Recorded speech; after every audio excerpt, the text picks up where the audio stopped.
آپ صرف چھو دے رہے ہیں، کھول نہیں رہے ہیں. بہت ہوشیار آدمی آپ، ہم کو بولتے بولتے اندازہ ہو جاتا ہے. Hello something else. Hello perfect ہے. ایک بار زور سے اپنے دونوں ہاتھوں کو فضا میں لہرا کر کہیں یا رسول اللہ، اور ایک بار کہیں یا حبیب اللہ. حضرت امام حسین رضی اللہ تعالیٰ عنہ کی شخصیت. حضرت امام حسین رضی اللہ تعالیٰ عنہ کون ہے؟ ہندوستان کا ایک مہان آدمی جو خود لاٹھی کے سہارے پہ چلتا تھا مگر ہندوستان میں امن کی بات کرتا تھا، بھارت میں صلح کی بات کرتا تھا. ہندوستان میں ان کی سوچ بہت اچھی سوچ تھی. جو ایک تحریک کی بات کرتا تھا، انجمن کی بات کرتا تھا، موہن داس کرم چند گاندھی، جس کی تصویر آج نوٹوں پر چھپی ہوئی ہے، جن کے چشمے کی تصویر آج نوٹوں پر چھپی ہوئی ہے. اتنی مہانتا کے ساتھ ہندوستان میں اپنا کام انجام دیا. جو لوگ آج پاگل ہیں اپنی کرسی کی وجہ سے، جو لوگ آج سلطنت کی وجہ سے اپنے آپ کو پاگل بنا رہے ہیں، انہیں اس بات کا احساس کرنا چاہیے کہ زندگی گزاری کیسی جاتی ہے اور ملت کے ساتھ، تنظیم کے ساتھ، تحریک کے ساتھ کیسے چلا جاتا ہے. یہ ملک خون اور پسینے سے سینچا گیا ہے. اس ملک میں اپنی گندی ریاضیتی اور اپنی گندی سیاست کی روٹیاں سیک کر ہندوستان کے مسلمان اور غیر مسلم کو آپس میں لڑانے کی کوششیں کرنے والے وہ یاد رکھیں کہ ہر ظلم کا انت ہوتا ہے. ہر چڑھتے ہوئے سورج کو زوال کا منہ دیکھنا پڑتا ہے. بہت زیادہ غرور کرنے کی ضرورت نہیں ہے، بہت زیادہ گھمنڈ کرنے کی ضرورت نہیں ہے. ہم نے دیکھا ہے نمرود کی حقیقت کو، ہم نے دیکھا ہے، ہم نے فرعون کی بھی زندگی دیکھی ہے. وہ فرعون جو کہتا تھا انا ربکم الاعلی، میں تمہارا بہترین رب ہوں، وہ یہ فرعون اعلان کرتا تھا. مگر اللہ رب العزت نے سمندر میں ڈبا کر مارا. جب وہ مرنے لگا تب بولتا ہے آمنت بربی ہارون و موسیٰ، میں موسیٰ اور ہارون کے رب پر ایمان لاتا ہوں. خدا فرماتا ہے الآن وقد عصیت قبل وکنت من المفسدین، ابھی ایمان لاتا ہے. اس سے پہلے تو فسادی تھا، اس سے پہلے دنیا میں آتنک مچاتا تھا. فَالْيَوْمَ نُنَجِّيكَ بِبَدَنِكَ لِتَكُونَ لِمَنْ خَلْفَكَ آیَةً. خدا فرماتا ہے میں تیری لاش کو ڈھانچے کی صورت میں بچا کر رکھوں گا. نہ تجھے زمین کھا پائے گی، نہ تجھے پانی قبول کرے گا، نہ دنیا کی کوئی ایسی چیز تمہیں قبول کرے گی. میں تمہاری لاش کو ڈھانچے کی صورت میں بچا کر رکھوں گا تاکہ دنیا والے دیکھ لیں کہ گھمنڈ کرنے والے کا انجام کیا ہوتا ہے، غرور کرنے والے کا انجام کیا ہوتا ہے. آج بھی مصر کے میوزیم میں فرعون کی لاش رکھی ہوئی ہے. آج بھی کچھ فرعونی ذہن کی سوچ رکھنے والے لوگ اس ہندوستان میں رہ کر ہندوستان کی فضا کو داغدار کرنا چاہتے ہیں، ہندوستان کی فضا کو برباد کرنا چاہتے ہیں. میں تم سے کہنا چاہتا ہوں امام حسین کی تاریخ سننے والوں، ہر سال محرم الحرام کے مہینے میں امام حسین کے ذکر کی محفل سجانا، امام حسین کے ذکر کی محفل سجانا، ان کے نام سے کانفرنس کرنے کا فائدہ کیا ہوا؟ اگر آپ ویسے ہی بزدلوں کی طرح زندگی جئیں گے، ویسے ہی ڈرپوک بن کر زندگی جئیں گے. امام حسین کی اس کہانی سے کوئی سبق ملے نہ ملے، ایک سبق تو یہ ضرور ملتا ہے کہ ظلم کی آنکھ میں آنکھ ڈال کر بات کیسے کی جاتی ہے یہ امام حسین بتاتے ہیں. ظلم کا پنجہ مروڑا کیسے جاتا ہے یہ امام حسین بتاتے ہیں. ظلم کی آنکھ دبوچی کیسے جاتی ہے یہ امام حسین بتاتے ہیں. وہ موہن داس کرم چند گاندھی بولتا ہے My faith is that the progress of Islam does not depend on the use of sword by its believer, but it is the result of supreme sacrifice of Imam Hussain, the great saint. وہ موہن داس کرم چند گاندھی بولتا ہے لوگ بولتے ہیں اسلام تلوار کی بنیاد پر پھیلا ہے، لوگ بولتے ہیں اسلام طاقت کی بنیاد پر پھیلا ہے، مگر میرا ماننا ہے اسلام تلوار کی بنیاد پر نہیں، اسلام طاقت کی بنیاد پر نہیں، بلکہ کربلا میں امام حسین نے جو قربانی دی ہے اس قربانی کا نتیجہ ہے جو آج پوری دنیا میں اسلام کا پرچم پھیلا ہوا ہے. واہ واہ، نعرہ تکبیر، نعرہ رسالت، عظمت اسلام. واہ واہ، سبحان اللہ، زندہ باد زندہ باد. سن رہے ہیں کتنے لوگ سن رہے؟ ذرا ہاتھ اٹھا کر کہیں یا رسول اللہ، یا رسول اللہ، اور ایک بار کہیں یا حبیب اللہ، یا حبیب اللہ. اللہ رب العزت آپ سبوں کو سلامت رکھے. بہت اچھا سن رہے ہیں. نبی کونین صلی اللہ تعالی علیہ وسلم کا لاکھ لاکھ شکر احسان ہے. اے بابو اے بیٹا بیٹھو، اے بابو ایک بار زور سے اپنے دونوں ہاتھوں کو فضا میں لہرا کر کہیں یا رسول اللہ، اور ایک بار کہیں یا حبیب اللہ۔ بہت زیادہ ہنگامہ آرائیوں کوئی ضروری نہیں ہے، لوگ توجہ کے ساتھ خطاب سنیں، تقریریں سننی چاہیے، توجہ کے ساتھ سننی چاہیے۔ علماء اہل سنت کی توجہ کا طالب صرف اور صرف اس لیے کہ دوران تقریر طلاقت لسانی کی وجہ سے کوئی خطا سرزد ہو جائے یا کوئی ایسی غلطی واقع ہو جائے جس کی وجہ سے مجھ پر توبہ لازم ہے یا کلمہ واجب ہے، تو ایسی صورت میں آپ ہماری اصلاح فرمائیں۔ ممبر رسول پر جو علماء تشریف فرما ہوتے ہیں ان کی ذمہ داری کچھ انوکھی ہوتی ہے۔ جب اسٹیج پر بیٹھے ہوئے علماء کسی خطیب کا خطاب بغور سنتے ہیں تو بولنے والے کا سینہ 56 انچ کا ہو جاتا ہے، اس احساس کے ساتھ کہ میں اگر غلطی کر بھی جاؤں تو میری اصلاح کرنے والے یہ ہمارے علماء ہیں، میری عاقبت بچانے والے، میری آخرت کو برباد ہونے سے بچانے والے یہ ہمارے علماء ہیں۔ علماء اہل سنت کی توجہ کا طالب صرف اور صرف اسی امید سے، مگر آپ کی توجہ کا طالب، آپ جس مقصد سے آئیں وہ مقصد آپ کا حل ہو جائے۔ امام حسین کے ذکر کی محفل یہ انٹرٹینمنٹ کا ذریعہ نہیں ہے۔ امام حسین کی محفل میں اگر کوئی مزہ لینے کے خیال سے آتا ہے تو وہ ابھی اٹھ کر کے چلا جائے۔ امام حسین کی محفل میں آنے کا مطلب ہے کہ امام حسین کے پورے کیریکٹر سے، امام حسین کی پوری تاریخ سے تم نے سیکھا کیا ہے، تم نے حاصل کیا کیا ہے، اس کے پیچھے یہ مقصد کیا ہونا چاہیے۔ میرا بیٹا ذرا سا بیمار پڑ جائے، ہم اپنے آپ میں ہم اپنے آپ میں پریشان ہونے لگتے ہیں۔ میرا بیٹا بیمار ہو جائے یا میرے بیٹے کا ایکسیڈنٹ ہو جائے، ہم پریشان ہونے لگتے ہیں۔ اور ایک ساتھ اگر ہمارے سارے 2 بچے بیمار ہو جاتے ہیں، کوئی بڑی بیماری مبتلا ہو جائے، معاذ اللہ کلمہ کفر تک بک جاتے ہیں، ہم یہ بولتے ہیں خدا نے ساری پریشانیاں ہم ہی کو دے دی، یہ کلمہ کفر ہے۔ اللہ رب العزت کی شان میں اس طرح کی گستاخی کرنے والے لوگ کلمہ کفر بکتے ہیں۔ ہم نے امام حسین کا حوصلہ دیکھا ہے، امام حسین کا جگر دیکھا ہے۔ جب حضرت علی اکبر کو میدان کارزار میں امام حسین بھیج رہے تھے، ادھر میری طرف توجہ دیں، آپ کی تھوڑی توجہ۔ حضرت علی اکبر رضی اللہ تعالیٰ عنہ جب میدان کارزار میں جا رہے ہیں، اپنے باپ سے الوداعی لے رہے ہیں، رخصتی لے رہے ہیں، کہا ابو جان مجھے اجازت دیجیے۔ حضرت امام حسین نے اپنے بیٹے حضرت علی اکبر کون ہے؟ جن کو شبیہ مصطفیٰ کہا جاتا تھا، میدان جنگ میں جانے کے بعد ان کے چہرے کی چمک دیکھنے کے بعد یزیدیوں کے ہوش اڑ گئے تھے اور سب لوگ یہ کہنے لگے تھے یہ کون ہے؟ یہ حسین کا بیٹا ہے یا حسین کا نانا ہے؟ چہرہ تو مصطفیٰ سے مل رہا ہے، یعنی اتنی مشابہت، اتنی مماثلت تھی مصطفیٰ جان رحمت صلی اللہ تعالی وسلم کے چہرے سے۔ حضرت علی اکبر کو جب امام حسین رخصت فرما رہے ہیں تو حضرت امام علی اکبر فرماتے ہیں ابا جان مجھے اجازت دیجیے میدان کارزار میں جانے کے لیے۔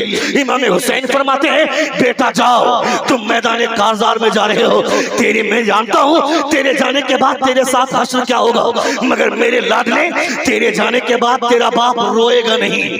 جس طرح حضرت یعقوب علیہ السلام کا بیٹا حضرت یوسف بچھڑ گئے 40 سال کے لیے، تو انہوں نے اپنے آپ میں اپنی اتنا غم محسوس کیا، اتنا روئے کہ ان کی آنکھوں کی بینائی چلی گئی، مگر اے میرے لاڈلے تیرے جانے کے بعد تیرا باپ روئے گا نہیں، اس لیے کہ کوئی جانے نہ جانے حسین جانتا ہے کہ تو جا رہا ہے تو اپنے لیے نہیں اپنے نانا کا دین بچانے جا رہا ہے۔ نعرہ تکبیر، نعرہ رسالت، یا حسین یا حسین یا حسین۔ واہ واہ، اس لیے تیرا باپ جانتا ہے کہ تو جا رہا ہے اپنے لیے نہیں اپنے نانا کے دین کو بچانے جا رہا ہے۔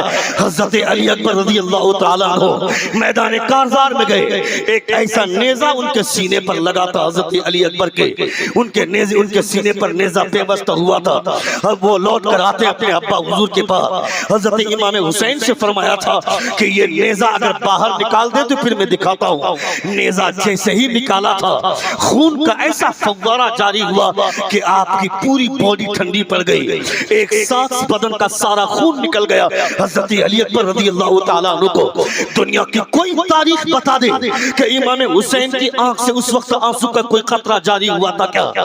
ابن عساکر لکھتے ہیں جب حضرت علی اکبر کو رخصت کر رہے تھے میدان کارزار میں جانے کے لیے تو حضرت امام حسین کے چہرے پر جو داڑھی تھی، ان کے سر پہ جو بال تھے، چہرے کی داڑھی اور سر کے بال میں ایک ایک بھی بال سفید نہیں تھا، سارے کے سارے بال کالے تھے، مگر جب حضرت علی اکبر کو لاش کر اٹھا کر لا رہے تھے تو ان کا پاؤں زمین سے لگ رہا تھا۔ حضرت علی اکبر کو جب اٹھا کر لا رہے تھے خیمے کی طرف تو نہ داڑھی کے بال کوئی بالے بچے، نہ سر کا بال کوئی کالا بچا، یعنی ایک ساتھ داڑھی کے بال سفید ہو گئے، سر کے بال بھی سفید ہو گئے۔ امام حسین کو اولاد کی غم نے بوڑھا کر دیا تھا، مگر اس کے باوجود حسین روئے نہیں، اس کے باوجود امام حسین نے ہمت نہیں ہاری۔ پوچھ ان علماء سے، جب حضرت علی اکبر کے حلقوم پر تیر آگر لگا تھا، امام حسین کے بازو کو چھید کرتا ہوا علی اصغر کے حلقوم پر جب تیر پیوست ہوا تھا تو امام حسین نے ایک جملہ فرمایا تھا۔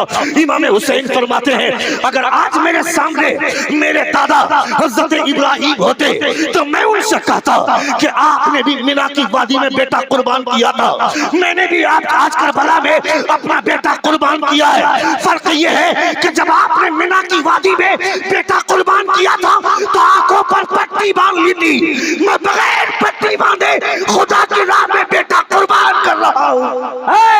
کوئی مجمع سے ایک نعرہ لگا دے ذرا سا، نعرہ تکبیر، نعرہ رسالت، ذکر حسین، عظمت حسین، مقام حسین۔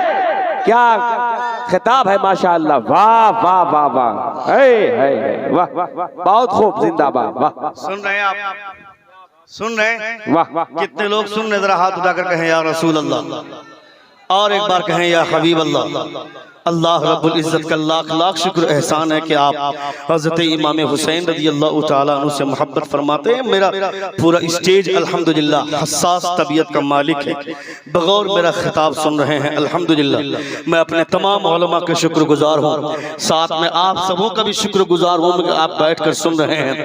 مجھے یہاں کے نوجوانوں سے تھوڑی سی میں اریٹیٹ محسوس کر رہا ہوں جو دروازے پہ بیٹھے ہیں۔ آپ خبردار گفتگو نہ کریں، چونکہ میں بات ان کی کر رہا ہوں جن کی بات نبی منبر پہ کرتے تھے۔ زور سے بولیے سبحان اللہ۔ میں ان کی بات کر رہا ہوں جن کو دیکھ کر مصطفیٰ محراب سے نیچے اتر جاتے تھے، جن کو دیکھ کر مصطفیٰ منبر سے نیچے اتر جاتے تھے۔ نبی کونین صلی اللہ تعالیٰ علیہ وسلم اپنے سجدوں میں بھی اپنے نواسے کی یاد کی، اپنے نواسے کی یاد منایا۔ میرے مصطفیٰ نے حضرت امام حسین کو اتنی بلندی عطا فرمائی ہے، اس لیے میں کہتا ہوں خبردار خبردار، جب حسین کی بات سنیں، جب حسین کا چرچا سنیں تو اپنے ذہن و دماغ اور اپنے ہوش کو ٹھکانے رکھ کر کے سنیں۔ نبی کونین صلی اللہ تعالیٰ علیہ وسلم کے نوازے نے اتنی بڑی قربانی دی، اتنا بڑا کارنامہ انجام دیا کربلا کی وادی میں، آپ نے اپنے آپ کو سہمنے نہیں دیا۔ بے شمار غم تھے، اور بھی بہت سارے لوگ شہید ہوئے، اللہ رب العزت کے راہ میں جانیں دی۔ حضرت امیر حمزہ رضی اللہ تعالیٰ عنہ جن کی شہادت کے بعد وہ حبشی نے نیزہ پھینک کر قتل کیا تھا، حضرت امیر حمزہ کو شہید کیا تھا۔ حضرت امیر حمزہ شہید ہو جانے کے بعد حضرت ہند جو ابو سفیان کی بیوی ہیں، ان کی چھاتی پھاڑ کر ان کے سینے سے کلیجہ نکال کر کچا کلیجہ اپنے دانتوں میں چبایا، ان کے کان کاٹ لیے، ان کی ناک کاٹ لی گئی، یعنی اتنی تکلیفیں دی حضرت امیر حمزہ رضی اللہ تعالیٰ عنہ کو اس ہند نے جو ابو سفیان کی بیوی تھی۔ بعد میں اگرچہ وہ مسلمان ہوئی، نبی کونین اتنی تکلیف محسوس کرتے تھے حضرت امیر حمزہ کی اس لاش کے حوالے سے، جب بھی سوچ لیتے تھے مصطفیٰ۔ نبی کونین فرماتے ہیں کہ میں چاہتا ہوں کہ ان کی لاش کو چیل کوے کھا لیں، تاکہ کل قیامت کے میدان میں ان کو اتنا ہی بڑا انعام ملے گا جتنی درگتی ان کی لاش کے ساتھ ہوگی، یہ میرے مصطفیٰ فرماتے ہیں۔ اور جب حضرت ہند آئے کلمہ پڑھنے کے لیے، نبی کونین نے اپنی پیٹھ پیچھے کھڑا کیا تھا اسے، اور کہا تھا اس حبشی کو اور حضرت ہند جو ابو سفیان کی بیوی ہیں، کہا میری پیٹھ پیچھے رہو۔ انہیں پیچھے کھڑا کر کے مصطفیٰ نے کلمہ پڑھایا تھا، یعنی جب تمہیں دیکھتا ہوں تو میرے چچا کی لاش یاد آتی ہے۔ یہ میرے مصطفیٰ فرماتے ہیں امیر حمزہ کی لاش کو جب مصطفیٰ سوچ لیتے تھے، مصطفیٰ کا وجود ہلتا تھا، مصطفیٰ تڑپ اٹھتے تھے۔ جب نبی کونین کے امیر حمزہ کی لاش کے بارے میں سوچ کر مصطفیٰ اتنا تڑپتے تھے، تو پھر امام حسین کی لاش کے بارے میں سوچ کر حضور کتنا تڑپے ہوں گے، حضور کو کتنی تکلیف ہوئی ہوگی۔ ہوگی۔ آج ان یزیدیوں کو اس بات کا احساس ہو رہا ہے اور اپنے کو پیٹ پیٹ کر کبھی گھائل کر لیتے ہیں، چھری مار مار کر اپنے آپ کو زخمی کرتے ہیں۔ میں کہتا ہوں، اسی لیے کہتا ہوں تقریریں لوگوں کو سننا چاہیے، لوگوں کو خطاب سننا چاہیے۔ جب خطاب لوگوں کے سامنے کیا جاتا ہے اسی وقت لوگوں کو استنجا کی ضرورت پڑتی ہے۔ 5 آدمی ادھر سے اٹھے گا، 10 آدمی ادھر سے اٹھیں گے، 25 آدمی ادھر سے اٹھیں گے۔ میں کہتا ہوں امام حسین سے بہتر خطاب کرنے والا کون ہے؟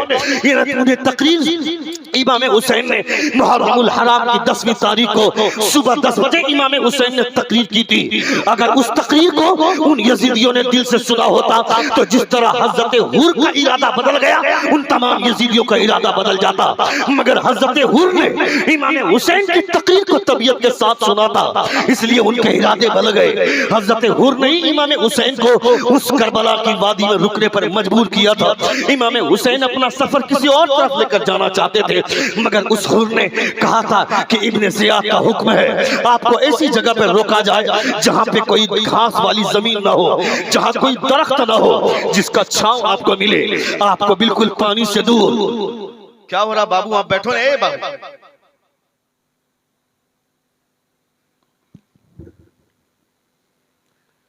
اللہم صلی و بولے سلم۔ تھوڑی دیر۔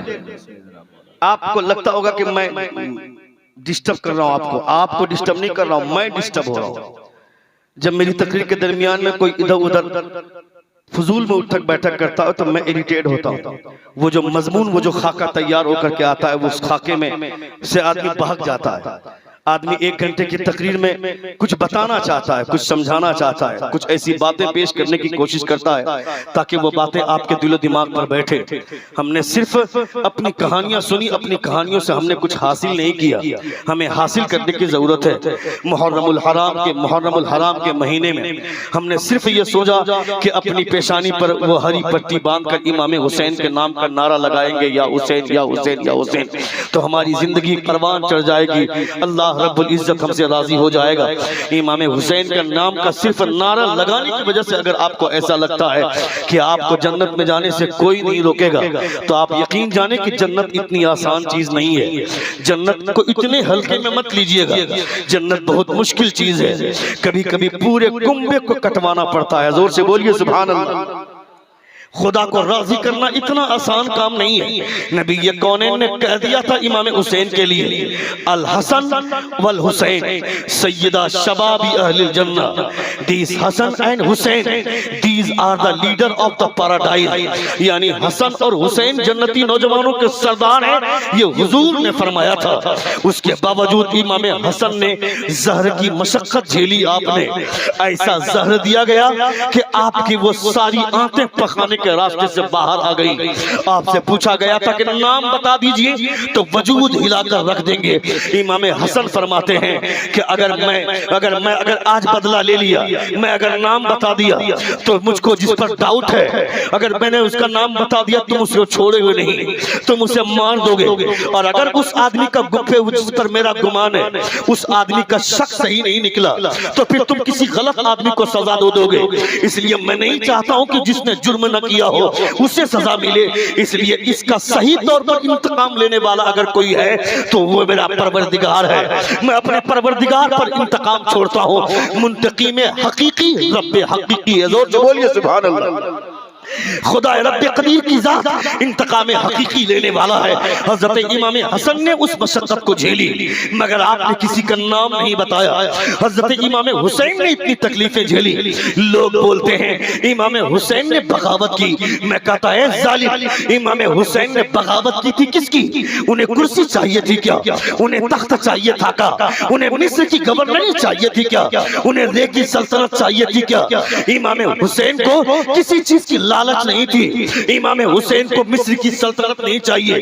جس حسین کے لیے عید کے دن جنت سے کپڑے آ جائیں، اس حسین کے لیے یہ دنیا کا تخت کیا معنی رکھتا ہے؟ جس حسین کی امی کے لیے نبی کونین صلی اللہ تعالی علیہ وسلم نے نبی کونین صلی اللہ تعالی وسلم کو حضرت فاطمہ الزہرا رضی اللہ تعالی عنہ نے ایک بار دعوت دی، حضرت جابر بن عبداللہ نے دعوت دی مصطفیٰ کو، نبی کونین اپنے صحابہ کے ساتھ کھانا کھا کر واپس جا رہے ہیں، حضرت جابر بن عبداللہ مصطفیٰ کے قدموں کو شمار کر رہے ہیں، گن رہے ہیں۔ نبی فرماتے جابر کیا کر رہا ہے؟ کہا یا رسول اللہ آپ کے قدموں کو گن رہا ہوں، جتنے قدم آپ کے چلنے اور آنے میں خرچ ہوں گے اتنے غلام کو خرید کر آزاد کیا جائے گا۔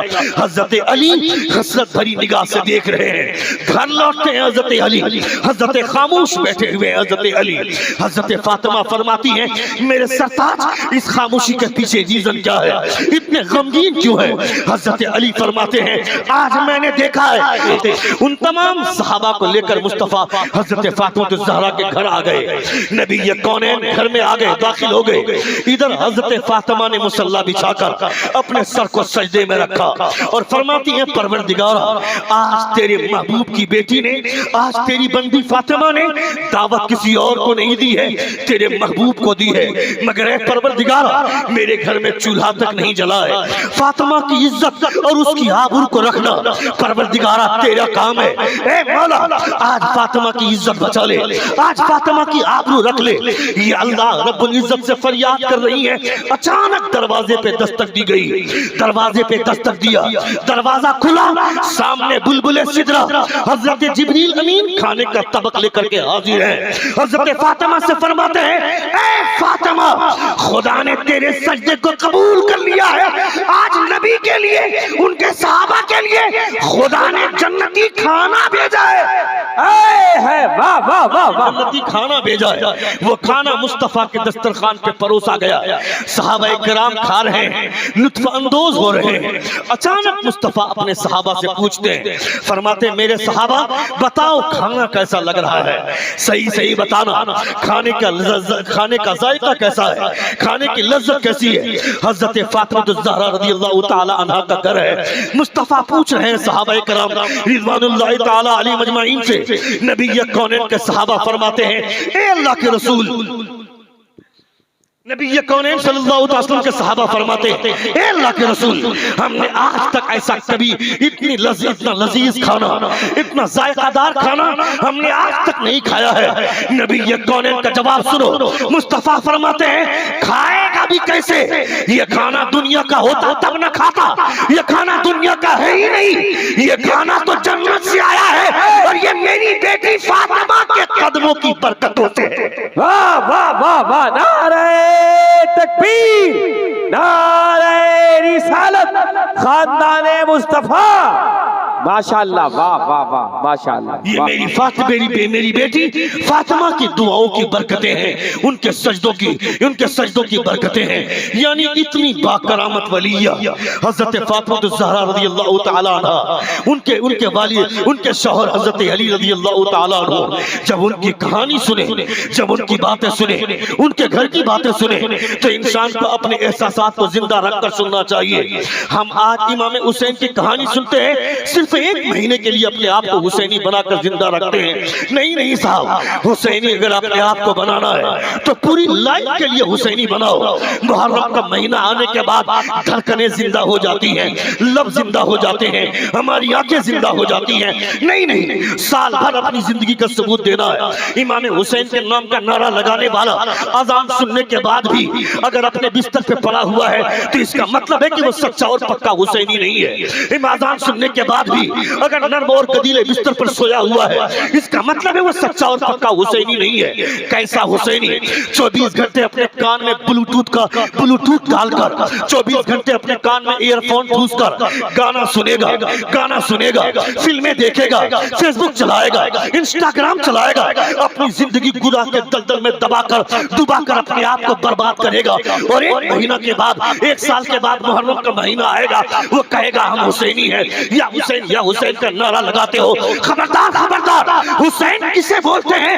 وہ دیکھ چاروں طرف سے تیروں کی بارش ہو رہی ہے، 388 زخم لگے ہوئے ہیں بدن پہ، صرف تیروں کے، نیزوں کے، بھالوں کے، تلواروں کے سائے میں حضرت امام حسین خدا کے لیے آخری سجدہ کرتے ہیں اور پوری دنیا کو یہ پیغام دیتے ہیں، دیکھ تیرا حسین زندگی کی آخری سانسیں لیتے وقت بھی خدا کا سجدہ نہیں چھوڑ رہا ہے، تو تم بھی کبھی خدا کا سجدہ مت چھوڑو۔ نعرہ تکبیر، نعرہ رسالت، فیضان شہید اعظم، فیضان جشن عید میلاد النبی۔ امام حسین کے نام کا نعرہ لگانے والا جوا کھیلے گا، شراب پیے گا، ڈکیتی کرے گا، زنا کرے گا، جھوٹ بولے گا، غیبت کرے گا، چغلی کرے گا، یہ ساری برائیاں یزید کے خیمے میں تھی۔ حسین کے خیمے میں نماز تھی، حسین کے خیمے میں قرآن کی تلاوت تھی، حسین کے خیمے میں تقوی شعاری تھی، حسین کے خیمے پر پرہیزگاری تھی، حسین کے خیمے میں بردباری تھی۔ اب اگر کوئی جھوٹ بولتا ہے، اگر کوئی چغلی کرتا ہے، غیبت کرتا ہے، کوئی اگر بے نمازی ہو کر نماز نہیں پڑھتا ہے، کوئی اگر اس دنیا میں خرافات مچاتا ہے، اس کا مطلب ہے کہ وہ یزید کا چاہنے والا ہے، حسین کا چاہنے والا نہیں۔ حسین کا جو سچا چاہنے والا ہوگا، اذان سننے کے بعد جب تک مسجد پہنچ کر نماز نہیں پڑھے گا، نہ ان کے کلیجے کو ٹھنڈک ملے گی، نہ پیشانی کو سکون ملے گا۔ جو امام حسین کا سچا چاہنے والا ہوگا، مگر ہم کو تو تقریر بھی وہی اچھی لگتی ہے جس میں ہم کو شارٹ کٹ میں جنت ملے، آسانی کے ساتھ جنت ملے، سال بھر گناہ کے دلدل میں اپنے آپ کو ڈبا کر رکھیں، اور جیسے ہی محرم الحرام کا مہینہ آ جائے، ایک مرتبہ ہم جلسہ کروا دیں، 4-5 مولانا آئے، وہ مولانا آ کر کے ہم کو جنت کی سرٹیفکیٹ دے کر کے چلا جائے۔ مولانا کے باپ نے جنت بنائی ہے کیا؟ وہ تمہیں جنت کی سرٹیفکیٹ دے کر کے جائے گا۔ میں تمہیں یہاں جنتی بیٹھ کر قرار دوں، میں خود جنت میں جاؤں گا کہ نہیں کوئی گارنٹی نہیں ہے، تو پھر میں تمہیں کس منہ سے جنت میں جانے کی تمہیں ضمانت دے دوں؟ میرے باپ نے جنت بنائی ہے کیا؟ پیر صاحب آ گئے، پیر صاحب کے پیچھے بھاگنے لگے، گھومنے لگے، وہ پیر ہی جنت میں جائے گا کہ نہیں کوئی گارنٹی نہیں ہے۔ کس منہ سے اپنے آپ کو برباد کرتا ہے؟ میری ماں سے 2 سال سے میری بات نہیں ہو رہی ہے، میری ماں مجھ سے ناراض ہے، اور پیر صاحب آ گئے تو اس کا تلوا چاٹنے لگے۔ ظالم، پیر صاحب کا زندگی بھر تلوا چاٹے گا، جنت کی خوشبو بھی نہیں ملے گی۔ حضور فرماتے ہیں جنت چاہیے تو اپنی ماں کو راضی کر، تیری ماں کے قدموں کے نیچے تیری جنت ہے۔ نعرہ تکبیر، نعرہ رسالت، عظمت مصطفیٰ، عظمت امام علی مقام، علامہ مولانا مفتی شہاب الدین ثقافی، جشن عید میلاد النبی۔ واہ واہ واہ، زندہ باد زندہ۔ اتنی آسان جنت نہیں ہے جتنی آسان ہم سوچ کر بیٹھے ہیں۔ سال بھر کی نمازیں غائب ہیں، کبھی ہم نے نماز پڑھنے کی کوشش نہیں کی، ہم نے کبھی سوچا بھی نہیں کہ نماز ہمارے اوپر فرض ہے۔ نبی کونین صلی اللہ تعالی علیہ وسلم کے نواسے حضرت امام حسین رضی اللہ تعالیٰ عنہ نے میدان کربلا کی وادی سے یہ پیغام دیا، کسی بھی حال میں سجدے کا دامن مت چھوڑنا۔ یہ حضرت امام حسین نے تمہیں یہ پیغام دیا، اور ہم امام حسین کا نام لینے والے ہم نے بھروسہ کر لیا۔ خبردار خبردار، یہ تو بات صحیح ہے، امام حسین جسے چاہ لیں گے، امام حسین جسے پسند فرما لیں گے، جس کی طرف حسین کا اشارہ ہوگا اس کو مصطفیٰ کی شفاعت ملے گی۔ زور سے بولیے سبحان اللہ۔ یہ کب ہوگا؟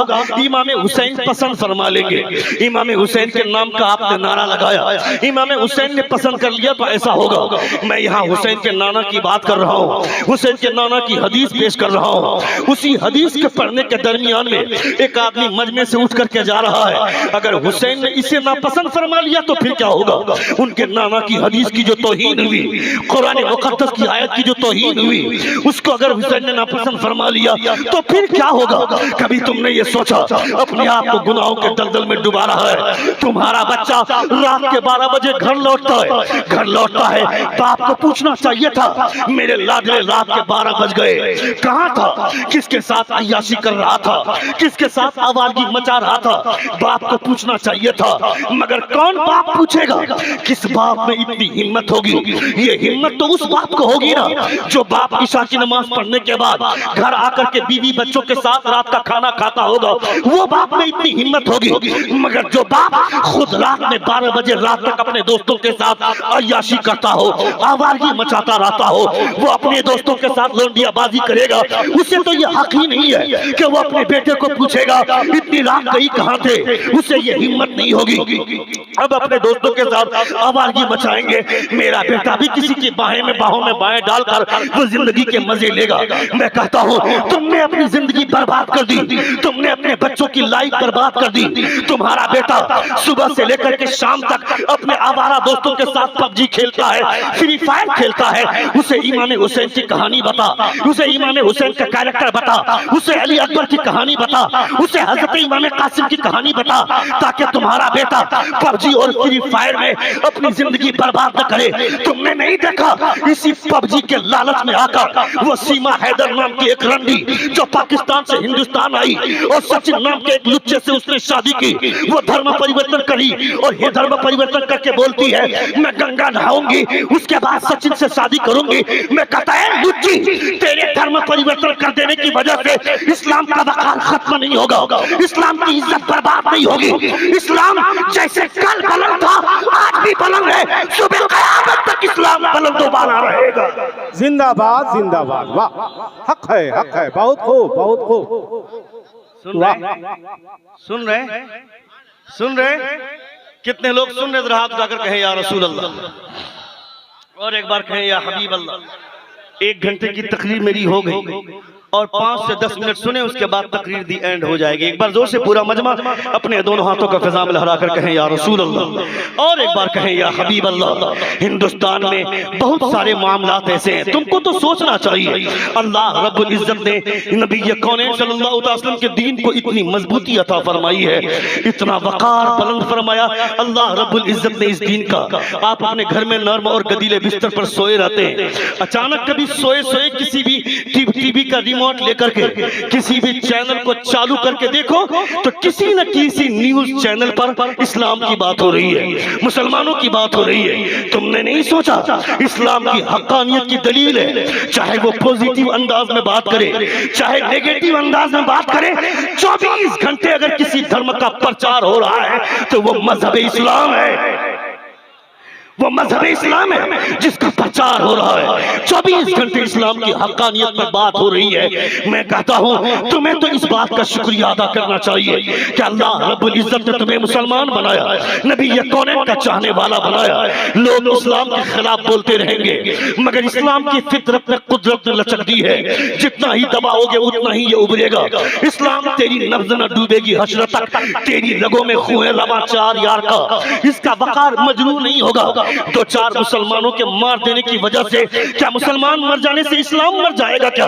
وہ چاہے تبریز انصاری ہو, چاہے علیم الدین ہو, چاہے پہلو خان ہو, چاہے کسی کو بھی مار کر. ابھی 4 دن پہلے وہ حافظ صاحب جو صاحب نام کے مسجد میں 200 بھیڑیوں نے جا کر حملہ کیا اور ایک حافظ قرآن حافظ صاحب کو شہید کیا. اس نے میں کہتا ہے ظالم, یہ 4-5 لوگوں کو چن چن کر مار کر سوچتا ہے اسلام مٹ جائے گا, یہ تیری بھول ہے. ہندوستان کے تمام مسلمان مر جائیں گے پھر بھی اسلام زندہ رہے گا, پھر بھی اسلام کا پہلو باقی رہے گا, اس لیے کہ اس اسلام کو زندگی کسی اور کے خون نے نہیں دی ہے, امام حسین کے خون نے زندگی دی ہے.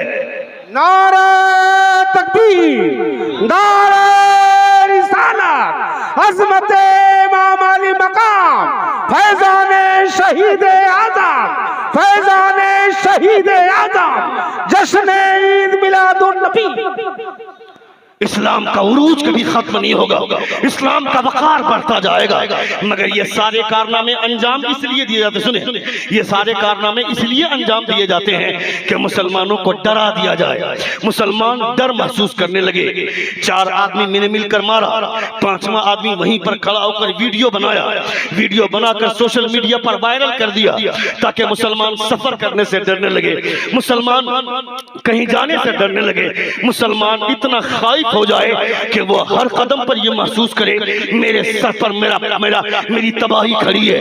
میں کہتا ہوں وہ مسلمان ڈرے گا جس مسلمان کو آخرت پر یقین نہیں ہوگا. ہمارا تو عقیدہ یہ ہے کہ جب تک اللہ کا حکم نہیں آئے گا موت میرے قریب بھی نہیں آ سکتی ہے. زور سے بولیں, زور سے بولیں, اور زور سے بولیں. پورا مجمع ہاتھوں کو لہرا کر کہے یا رسول اللہ. نبی کونین صلی اللہ تعالیٰ علیہ وسلم کا ارشاد گرامی, ہمیں اس بات پر یقین ہونا چاہیے کہ جب تک خدا کی مرضی نہیں ہوگی موت نہیں آئے گی. موت آنے کا ایک بہانہ موت اپنے آنے سے پہلے اپنا بہانہ ڈھونڈتی ہے, چاہے وہ کسی بھی بہانے سے موت آئے. حضرت علی سے کسی نے پوچھا تھا, اے علی تمہارے اتنے سارے دشمن ہیں, کسی کو باڈی گارڈ اپنا کیوں نہیں رکھ لیتے؟ حضرت علی نے پوچھا, حضرت علی نے جواب دیا تھا. کس نے کہا کہ میرا باڈی گارڈ نہیں ہے؟ کہا میرا باڈی گارڈ ہے. حضرت علی سے لوگوں نے پوچھا کون ہے آپ کا باڈی گارڈ؟ حضرت علی فرماتے ہیں میرا باڈی گارڈ میری موت ہے. جب تک موت کے آنے کا وقت نہیں ہوگا یہ موت کسی کو میرے قریب نہیں آنے دے گی. اور جب موت کا وقت آ جائے گا کسی اور کے گلے لگانے سے پہلے سب سے پہلے یہ موت مجھے گلے لگائے گی. یہ حضرت علی کا یقین ہے. یعنی زندگی بھی اللہ رب العزت کی نعمت ہے, موت بھی اللہ کی نعمت ہے. جب تک خدا کی مرضی نہیں ہوگی موت نہیں آئے گی. اس لیے میں کہنا چاہتا ہوں اگر اس طرح کی موت ہوتی ہے تو موت سے ڈرنے کی ضرورت نہیں ہے. دنیا کی سب سے پہلی موب لنچنگ, آج موب لنچنگ کا نام انگریزی زبان کے ذریعے لوگوں نے ایک نام دیا موب لنچنگ. ایک بھیڑ کے ذریعے, ایک جتھے کے ذریعے کسی ایک کو مارا جائے تو اسے موب لنچنگ بولتے ہیں. آج سے 1400 برس پہلے ہم نے 1500 برس پہلے ایک موب لنچنگ دیکھی تھی. حضرت یاسر رضی اللہ تعالیٰ عنہ جو حضرت عمار کے والد محترم ہیں, اسلام کے نام پر سب سے پہلے شہید ہونے والے حضرت یاسر ہیں. عورتوں میں سب سے پہلے شہید ہونے والی خاتون حضرت یاسر کی بیوی حضرت سمیہ رضی اللہ تعالیٰ عنہ ہیں. سب سے پہلی موب لنچنگ ان لوگوں کی ہوئی ہے. یعنی ابو جہل اور ان کے پیروکاروں نے گھیرا تھا اور اور درخت میں باندھ کر ان کو ایسی ایسی تکلیفیں دی اور بار بار کہہ رہا تھا کہ خدا کو گالی دو, خدا کو گالی دو, خدا کو گالی دو معاذ اللہ. حضرت یاسر اور حضرت سمیہ کی زبان سے یہی جملہ نکلتا تھا جب تک خدا کی مرضی نہیں ہوگی موت میرے قریب نہیں آ سکتی ہے. جب مرنا ہی ہے تو خدا کو گالی دے کر کے کیوں مریں گے؟ مرنا ہے تو اللہ اکبر کا نعرہ لگاتے ہوئے مریں گے, مصطفیٰ کا کلمہ پڑھتے ہوئے مریں گے. نعرہ تکبیر, نعرہ رسالت, عظمت امام علی مقام, عظمت امام علی مقام, فیضان عباس علم بردار, فیضان حضرت قاسم, فیضان حضرت علی اکبر, فیضان معصوم اصغر, جشن عید میلاد النبی. حضرت یاسر رضی اللہ تعالیٰ عنہ نے اپنی جان قربان کر دی. حضرت سمیہ رضی اللہ تعالیٰ, حضرت یاسر نے اپنی جان قربان کر دی. حضرت سمیہ رضی اللہ تعالیٰ عنہ نے اپنی جان قربان کر دی. مردوں میں سب سے پہلے شہید ہونے والے حضور کے نام پر, اسلام کے نام پر سب سے پہلے شہادت کا جام پینے والے حضرت یاسر. عورتوں میں سب سے پہلی شہادت کا جام پینے والی حضرت سمیہ رضی اللہ تعالیٰ عنہ. ان کی تاریخ دیکھتے ہیں تو ہمارے رونگٹے کھڑے ہو جاتے ہیں. میں اپنے نوجوانوں سے کہنا چاہتا ہوں کبھی اگر ایسا حادثہ آ جائے تو خبردار خبردار, کوئی کلمہ کفر بکنے کی ضرورت نہیں ہے. موت جب تک نہیں تب تک نہیں آئے گی جب تک خدا کا حکم نہیں ہوگا. جب موت آنی ہے تو خدا کو گالی دے کر کے کیوں, کسی دوسرے نعرے کو کیوں نعرہ لگائیں گے؟ تو اسلام کا نعرہ لگائیں گے. مریں گے تو اسلام کا نعرہ لگا کر بلند کر کے مریں گے. مصطفیٰ کا کلمہ پڑھ کر پڑھتے ہوئے جان دیں گے. اس لیے کہ جب حضور کے نام کا نعرہ لگاتے ہوئے مریں گے تو مصطفیٰ ہمیں یہاں بھی اکیلا نہیں چھوڑیں گے, میدان محشر میں بھی مصطفیٰ اکیلا نہیں چھوڑیں گے. زندہ باد, زندہ باد. میدان محشر میں بھی مصطفیٰ اکیلا نہیں چھوڑیں گے. ہمیں حوصلہ ملتا ہے کربلا کی تاریخ سے. نبی کونین کی حدیث پاک ہے, مسلم شریف کی حدیث پاک ہے. ادھر دیکھیں, میری طرف دیکھیں. حضور ارشاد فرماتے ہیں من مات ولم یغزو ولم یحدث نفسه بالغزو فهو قد مات على شعبة من نفاق. یہ مسلم شریف کی حدیث پاک ہے. اس حدیث کو سمجھنے سے پہلے ایک اور حدیث پاک سنو جو بخاری شریف کی حدیث پاک ہے. حضرت عمر فاروق رضی اللہ تعالیٰ عنہ جنگ احد میں جا رہے ہیں جنگ کرنے کے لیے. زیرہ رکھی ہوئی چارپائی پہ ان کا بھائی آتا ہے. حضرت عمر فرماتے ہیں کہ میرے بھائی یہ زیرہ پہن لو. ان کا بھائی نے کہا کہ نہیں نہیں آپ پہن لیجئے. حضرت عمر فرماتے تم پہن لو. ان کا بھائی بولتا ہے آپ پہن لیجئے.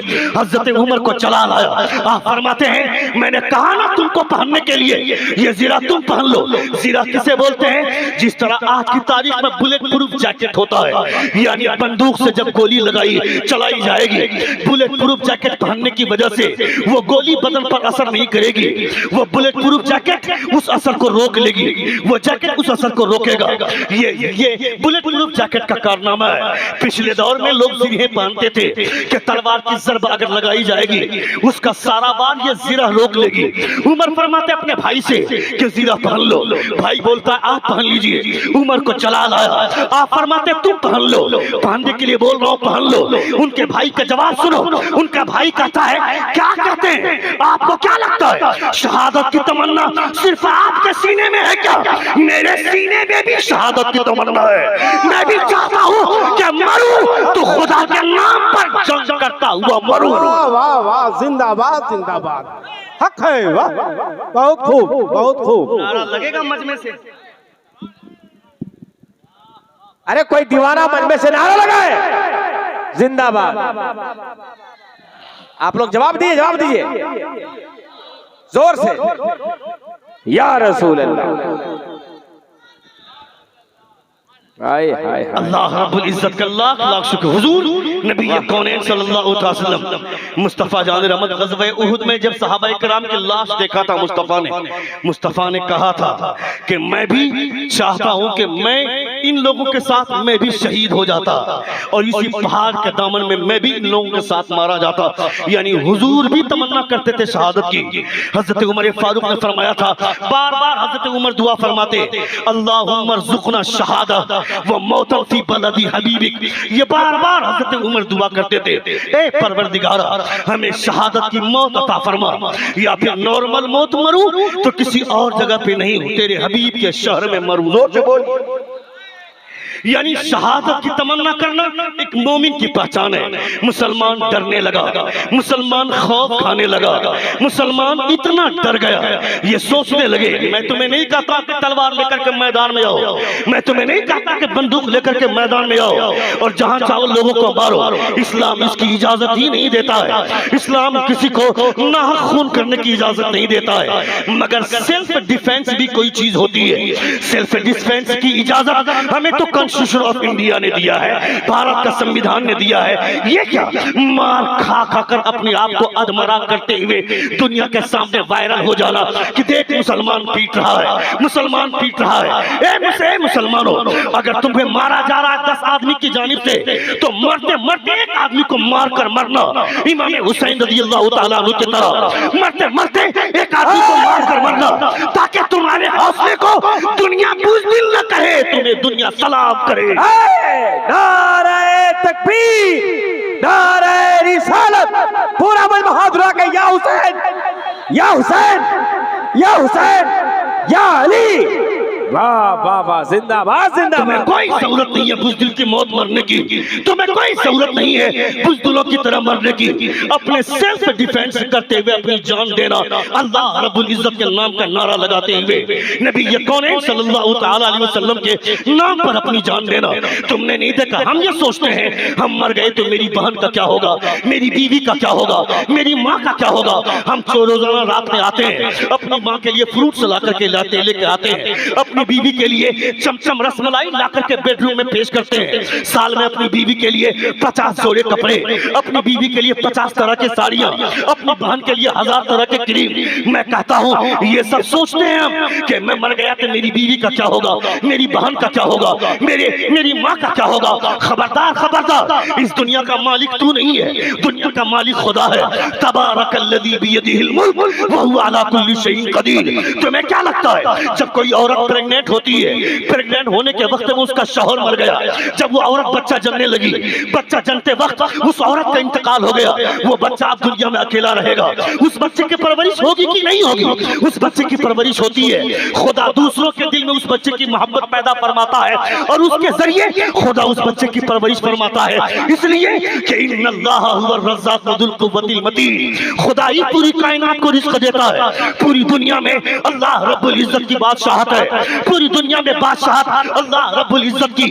تم سمجھتے ہو سلطان کوئی اور ہے, تم سمجھتے ہو کنگ خان کوئی اور ہے, پٹھان کوئی اور ہے.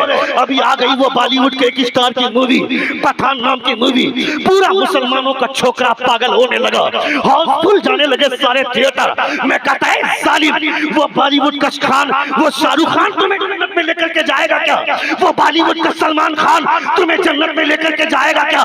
وہ عامر خان تجھے جنت میں لے کر کے جائے گا کیا؟ کل قیامت کے میدان میں جتنی ٹھکائی اس کی ہوگی اس سے زیادہ تیری ٹھکائی ہوگی. تو اس کے پیچھے چلتا ہے, خبردار خبردار, بھاگنا ہے تو کسی سلمان خان کے پیچھے نہیں, بریلی کے احمد رضا خان کے پیچھے بھاگو. نعرہ تکبیر, نعرہ رسالت, مسلک اعلی حضرت. ارے واہ واہ واہ, زندہ باد. بھاگنا ہے تو کسی خان کے پیچھے ہی اگر بھاگنا ہے تو بریلی کے احمد رضا خان کے پیچھے, جن کے تعلق سے حضور سید علیہ رسول مرحبی فرماتے ہیں, on the day of judgment when Allah Almighty should ask from me what have you brought from earth for me, I should present امام احمد رضا خان.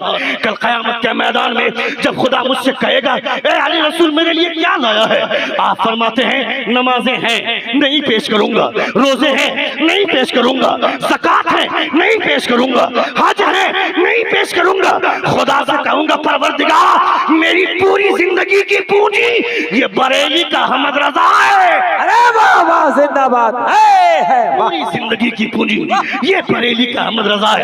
تمہارا چھوکرا سلمان خان کے پیچھے بھاگے گا, تمہارا بیٹا شاہ رخ خان کے پیچھے بھاگے گا.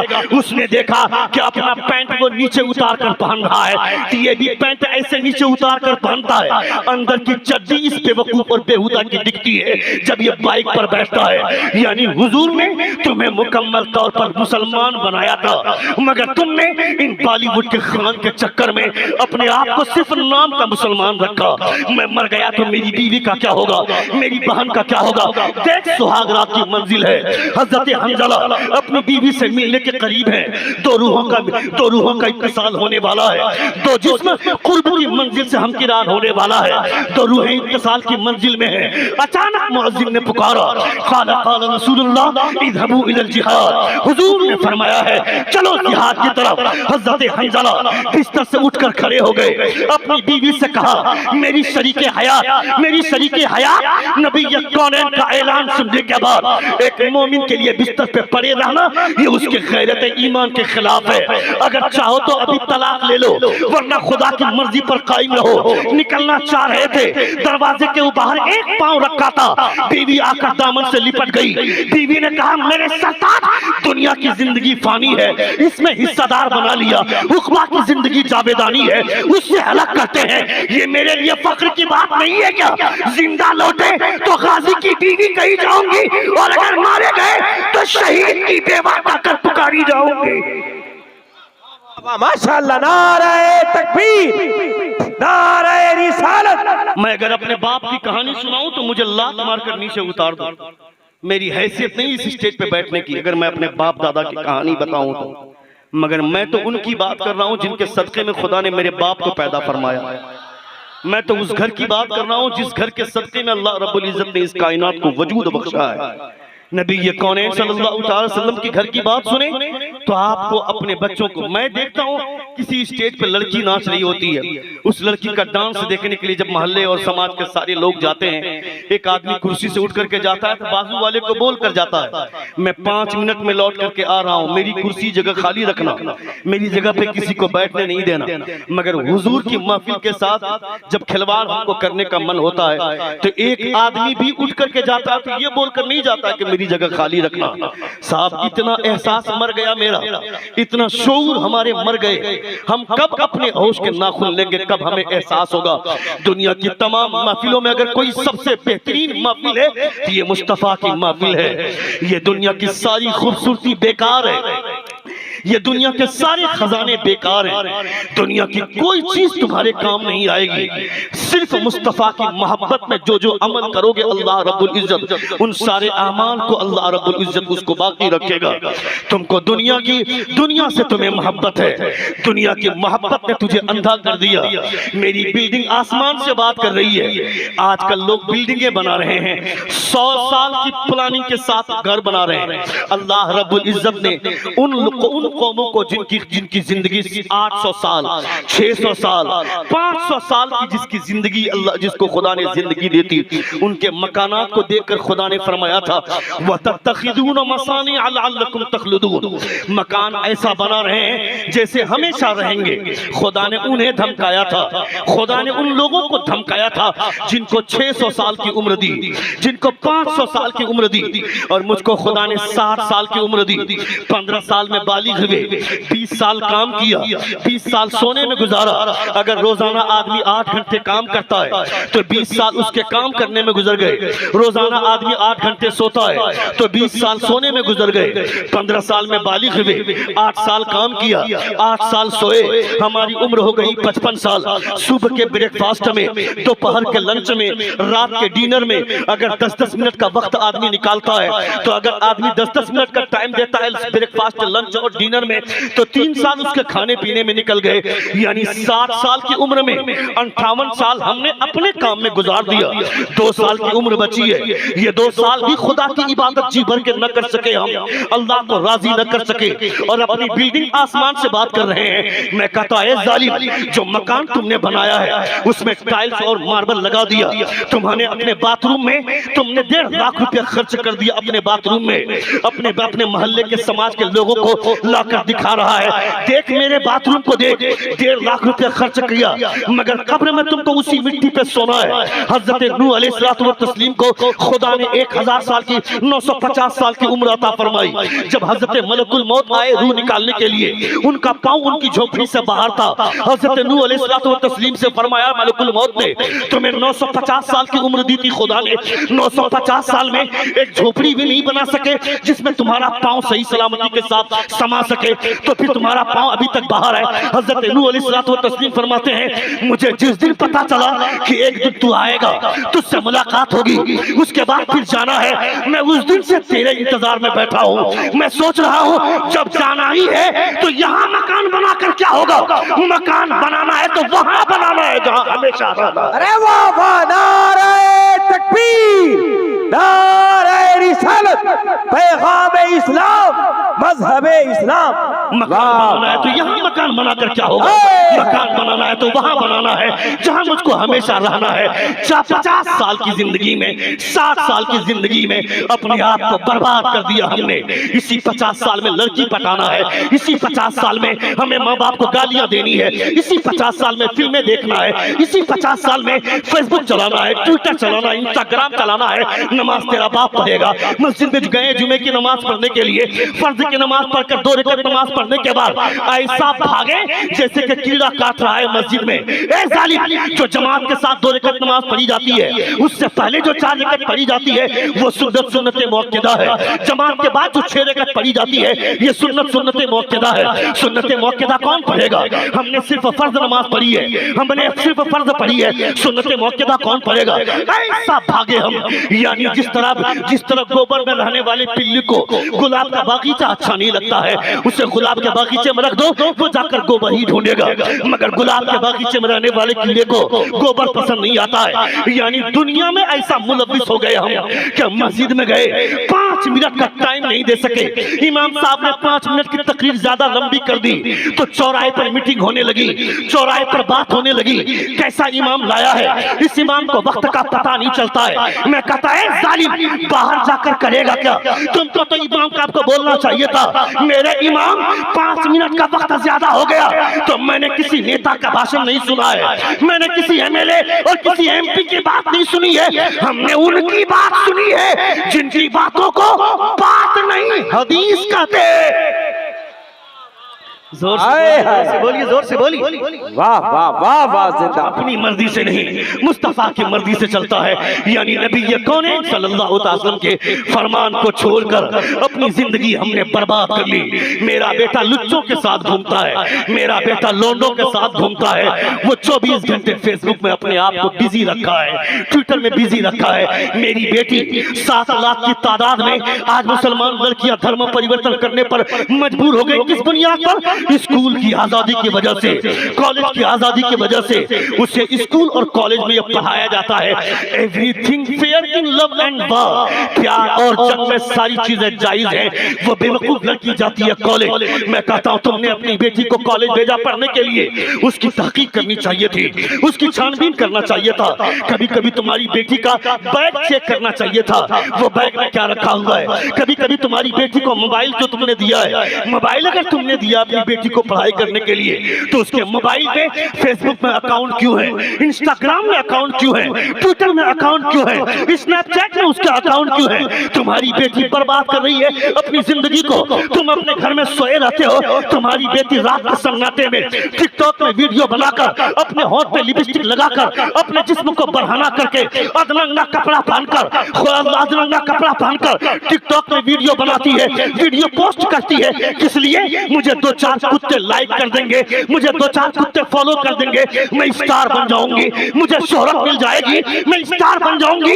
اس بے وقوف اور بےہودہ لڑکی کو سمجھا ادننگا کپڑا پہننے کی وجہ سے خدا شہرت نہیں دیتا ہے, خدا کپڑے اتارنے والے کو شہرت نہیں دیتا ہے. جب خدا شہرت دینے پر آتا ہے تو دیکھ کرناٹکا میں مسکان نام کی لڑکی جس نے کپڑے اتار کر نہیں, کپڑا پہن کر حجاب کے اندر رہ کر خدا کے نام کا ایسا نعرہ لگایا کہ آج پوری دنیا مسکان کے نام سے واقف ہو گئی. نعرہ تکبیر, نعرہ رسالت, عظمت اسلام, مقام اسلام. واہ واہ ماشاءاللہ. امام حسین کی کربلا کی تاریخ سننے کا مطلب یہ نہیں ہے کہ میری بیٹیاں آوارہ بن کر پھرتی رہے.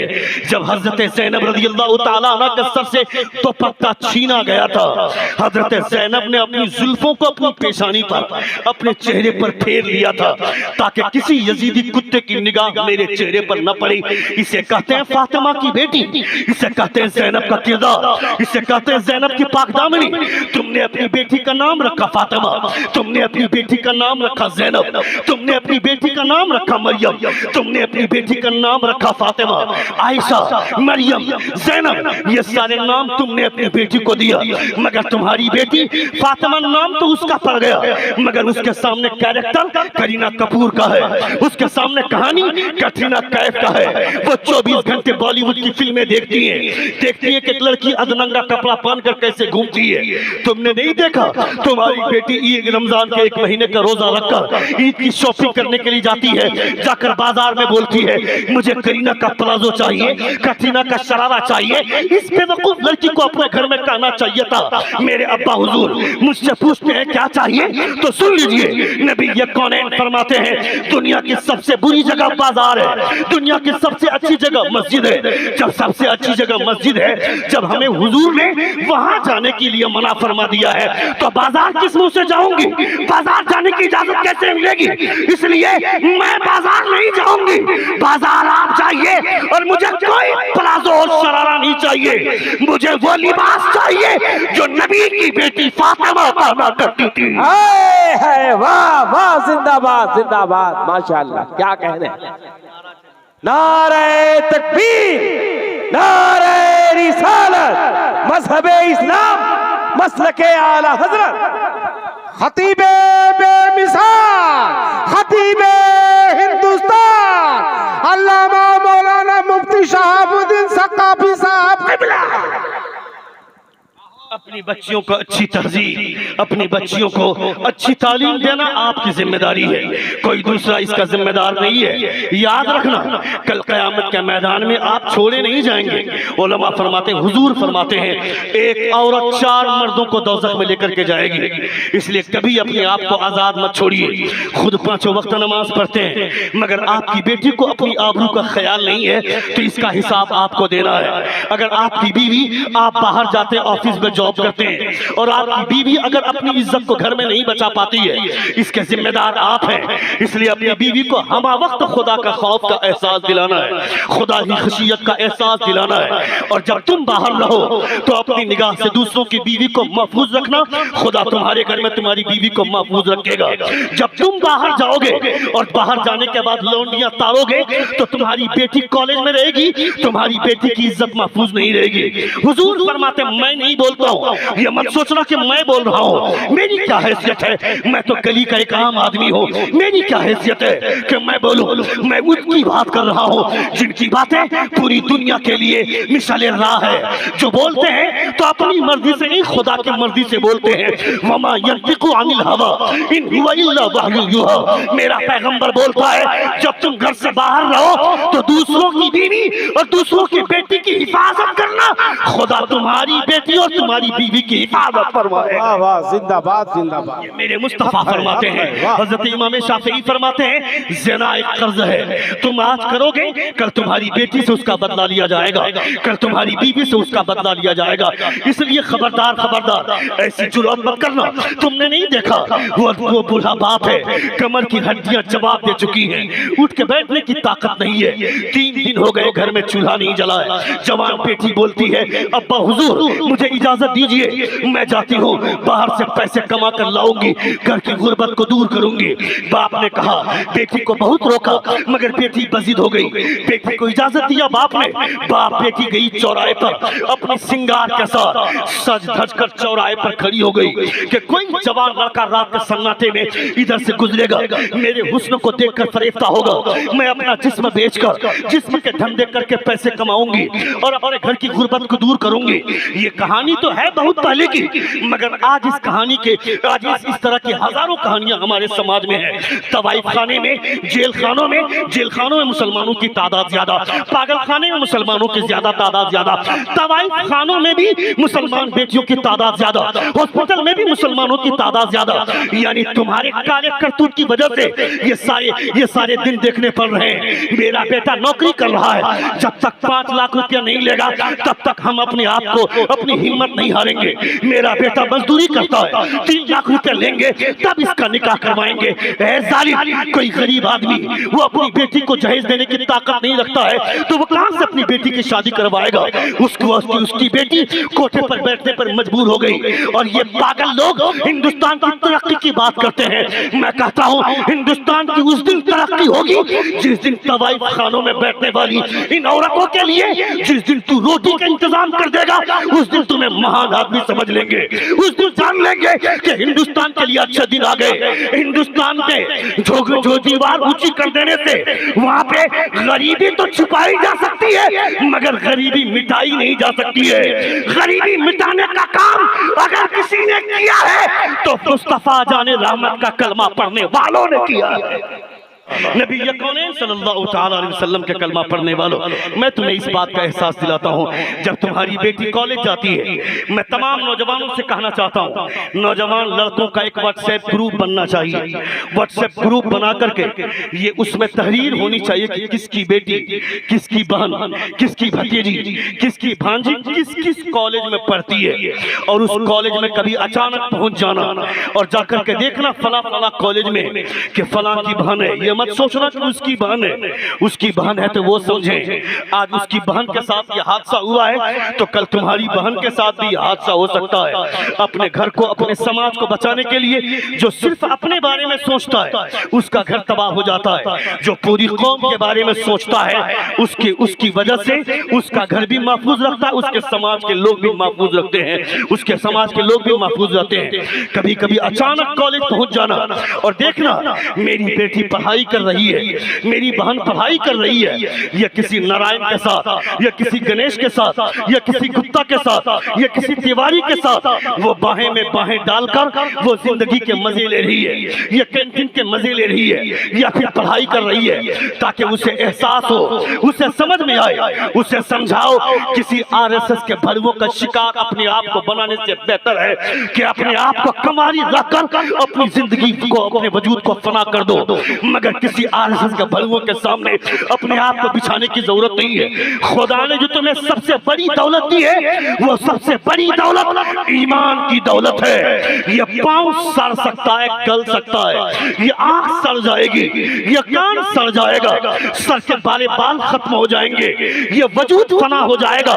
قبر میں دیکھنا, قبر میں جب جاؤ گے یہ جو پتلی سی کمر 16 انچ کی بنا کر رکھ کر مٹک مٹک کر چلتی ہے, دیکھنا قبر میں 40 دن کے بعد قبر کھول کر دیکھو گے تو پیٹ پھٹ جائے گا, آنکھ نکل جائے گی, کان کو کیڑے کھائیں گے.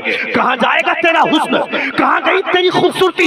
ابھی آج سے کچھ دنوں پہلے نیپال کی ایک اداکارہ ہے جس کی خوبصورتی کے چرچے تھے, اس کو بریسٹ کینسر ہوا, آج امریکہ میں علاج کروا رہی ہے, اسے کتا نہیں پوچھتا ہے. بالی ووڈ کی ایک اداکارہ ہے, اسے بھی بریسٹ کینسر ہوا, امریکہ میں زیر علاج ہے, اسے کتا نہیں پوچھتا ہے. کہاں گئی خوبصورتی, کہاں گئی اس کے چہرے کی نمائش, کہاں گئی اس کی زلفیں.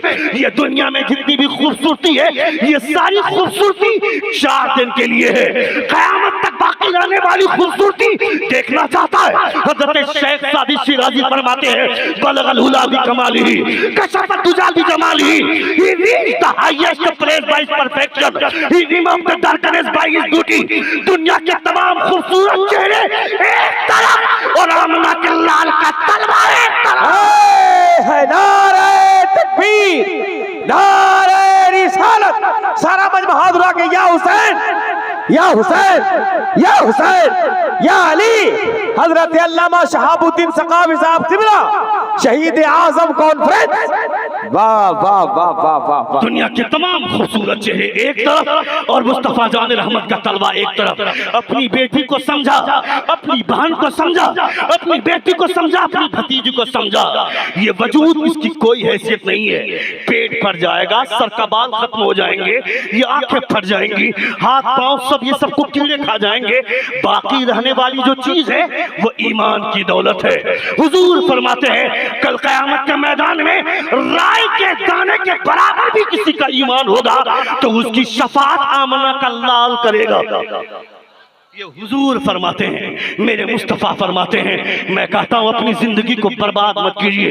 امام حسین کی تاریخ سننے کے لیے آپ نے امام حسین کی محفل سجائی ہے تو ڈر ڈر کے زندگی مت گزاری، حوصلوں کے ساتھ زندگی گزاری ہے. جب مرنے کا اللہ رب العزت نے لکھا ہے تو مرنا ہے تو مریں گے. اذا جاء اجلهم لا يستأخرون ساعة ولا يستقدمون. جب تک خدا نہیں چاہے گا تب تک مریں گے نہیں. جب موت کا وقت آئے گا تو ایک سیکنڈ آگے نہ ایک سیکنڈ پیچھے، ٹھیک اسی وقت موت آئے گی. اسی وقت موت آئے گی جب اس کے آنے کا ٹائم ہوگا. حضرت مسلم بن اوسجہ جو آخری سانس لے رہے ہیں، حضرت امام حسین ان کے سر کو اپنی آغوش میں رکھ کر حضرت امام حسین اسے تسلی دے رہے ہیں. پریشان مت ہو، میرے نانا جان جام کوثر لے کر کھڑے ہیں. ادھر موت کو گلے لگاؤ گے، ادھر میرے نانا جان سے جام پیو گے. یہ تسلی دے رہے ہیں امام حسین، اور حقیقی تسلی. اس تسلی دینے کے درمیان میں ایک 7 سال کا چھوٹا بچہ ہاتھ میں تلوار لے کر رن میں جا رہا ہے، میدان کارزار میں جا رہا ہے. حضرت امام حسین فرماتے ہیں ارے ارے یہ بچہ کون ہے، اسے روکو. اس بچے کو روکا گیا، امام حسین کے سامنے لایا گیا. امام حسین اس بچے سے پوچھتے ہیں کون ہو تم، تیرے باپ کا نام کیا ہے؟ وہ بچہ بولتا ہے حسین جن کے سر کو آپ سہلا رہے ہیں میں انہی کا لاڈلا بیٹا ہوں، میں انہی کا بیٹا ہوں. کہا کہاں جا رہے ہو؟ کہا یزیدیوں کے خاتمے کے لیے جا رہا ہوں. کہا کس نے بھیجا ہے؟ اس بچے کا جواب سنو. وہ بچہ بولتا ہے میری ماں نے مجھے تیار کر کے بھیجا ہے، اور میری ماں نے کہا ہے بیٹا اگر پیٹھ پر تیر کھا کر مرا تو دودھ نہیں بخشوں گی، اگر مرنا ہے تو حسین کے نام پر سینے پر تیر کھا کر مرنا. اے ہے نعرہ تکبیر، نعرہ رسالت. ذکر حسین، عظمت حسین، مقام حسین. واہ واہ واہ واہ واہ، کیا کہنے. اگر مرنا ہے دودھ پیٹھ پر تیر کھا کر مرا تو دودھ نہیں بخشوں گی، مرنا ہے تو حسین کے نام پر سینے پر تیر کھا کر مرنا.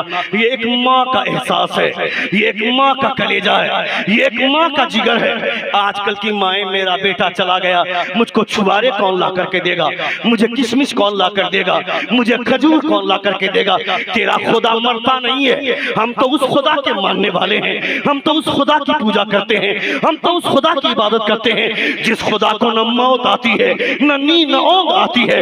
لا تأخذہ سینۃ ولا نوم، میرے خدا کو نہ نیند آتی ہے نہ اونگ آتی ہے. اللہ لا الہ الا هو الحی القیوم لا تأخذہ سینۃ ولا نوم. دنیا مٹ سکتی ہے، مر سکتی ہے، کل شیء ہالک الا وجہہ. دنیا ختم ہو جائے گی مگر میرا پروردگار باقی رہے گا، میرا پروردگار باقی رہے گا. تمہیں خدا کی ذات پر بھروسہ رہنا چاہیے. میرا بیٹا مر گیا تو کیا ہوگا؟ تمہاری اسی سوچ نے تمہارے بیٹے کو شادی کے 1 مہینے کے اندر بدل کر رکھ دیا. تمہارا بیٹا جب تک اس کی شادی نہیں ہوتی ہے تمہارے پیچھے پیچھے گھومتا ہے. جیسے ہی اس کو دوپٹے کی ہوا لگ جاتی ہے وہ اپنی ماں سے اونچی آواز میں بات کرتا ہے، اپنی ماں سے جھگڑے کرتا ہے. کیا مطلب؟ اب احساس ہو گیا تیرے بیٹے کے بغیر بھی تم زندہ ہو تو تم جس طرح ذرا آج زندہ ہو، ہمیشہ زندہ رہو گے اس بنیاد پر کہ تیرے اوپر تیرے خدا کا فضل کا سایہ ہے۔ اس لیے میں کہنا چاہتا ہوں اللہ رب العزت کی کبریائی کا دامن کبھی مت چھوڑنا، مصطفیٰ جان رحمت صلی اللہ علیہ وسلم کے سنتوں سے کبھی اپنا جی مت چھوڑنا۔